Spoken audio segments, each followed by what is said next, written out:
Hi there, it's Lisa Belleci St. Romain here on our 20th Sunday of Ordinary Time. Our first reading is from Jeremiah. And this just, you know, this cistern reading, it just gives me really a heart for Jeremiah.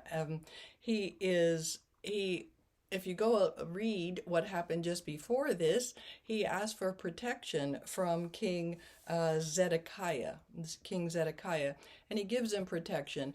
And then these princes come to the king and say, "We want Jeremiah because he keeps saying that Jerusalem is going to fall, so our soldiers are getting demoralized." So the king says, "Well, he's in your power," and he hands over Jeremiah. And then Jeremiah gets put in the cistern, left to die. Somebody comes and asks him, "Can I get Jeremiah out?" "Sure, go get." So this King Zedekiah is just like waffling back and forth, and it continues in this chapter even after the reading. So Jeremiah is kind of desperate, and the king is kind of weak. We'll just say that. So a reading from the book of the prophet Jeremiah, And then you pause because that should tell the folks something is going to happen here. Jeremiah had a tough time. In those days, the princes said to the king, here's hatred in their voice. They're really not happy. "Jeremiah ought to be put to death.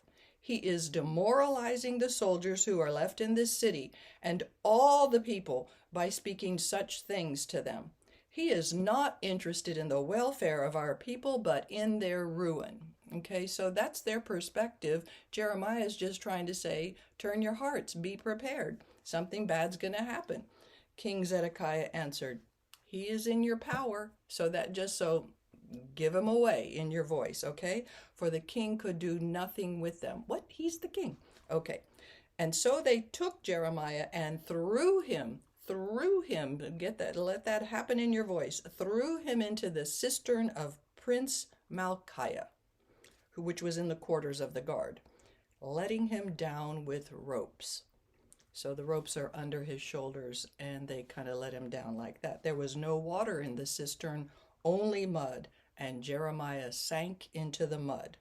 So there's a pause in there. We're missing a verse, okay? Then Ebed-Melech, a court official, went there from the palace and said to him, that's the king, "My lord king, these men have been at fault in all they have done to the prophet Jeremiah, casting him into the cistern." So here's his rescuer, right? "He will die of famine on the spot, for there is no more food in the city." Then the king ordered Ebed-Melech the Cushite to take 3 men along with him and draw the prophet Jeremiah out of the cistern before he should die. Okay, sounds like it's all good, right? It just continues, and eventually Jerusalem gets overthrown. But Jeremiah is trying to intervene. And if you know, Jeremiah calls out to God at one point, "You duped me, O Lord, and I let myself be duped," It's this kind of thing that's like, what? What's going on? Well, I'm just trying to turn the people back to you, and this hatred comes back at him. So maybe you have a boss like the king. Maybe you know people like the king. Maybe you feel like you're against. So when we come to the gospel, here's Jesus saying, "I have come for division,"